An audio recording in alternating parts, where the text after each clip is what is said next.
जय भोलेनाथ, जय भोलेनाथ। आज आमचे मित्र गणेशजी शौरे, जी मराठीचे पत्रकार, आम्हाला भेटल्यानंतर त्यांनी एक संकल्पना माझ्याकडे मांडली।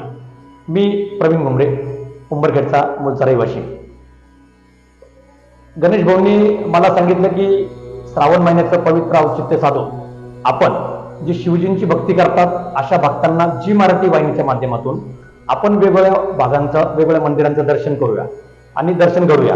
यासाठी आम्ही वेगवेगळ्या गावात प्रत्येक सोमवारी जाणार आहे आणि त्या गावाच्या माध्यमातून तिथं शिवची भक्ती करणारे, धर्माचा, संप्रदायाचा वारसा जपणारे शिवभक्त यांच्याकडून त्या गावाची संपूर्ण माहिती आम्ही जाणून घेणार। त्याचप्रमाणे त्या गावामध्ये शिवजींचं असलेलं मंदिराचं वास्तव्य हे किती वर्षापूर्वीचं आहे, पारंपरिक पद्धतीने कशा पद्धतीने ती पूजा केली जाते, हे सर्व गोष्टीची माहिती घेऊन, परिपूर्ण माहिती घेऊन आम्ही तुमच्यापर्यंत पोहोचण्याचा प्रयत्न असेल। आणि पुन्हा एकदा सांगतो, पवित्र श्रावण महिन्याचं औचित्य साधून प्रत्येक मंदिरामध्ये, प्रत्येक मंदिराचं दर्शन घडवण्याचा आमचा हा छोटासा तुमच्यापर्यंत जी वाहिनीच्या माध्यमातून आणि पत्रकार आमचे गणेश शौरे यांच्या माध्यमातून असेल। धन्यवाद।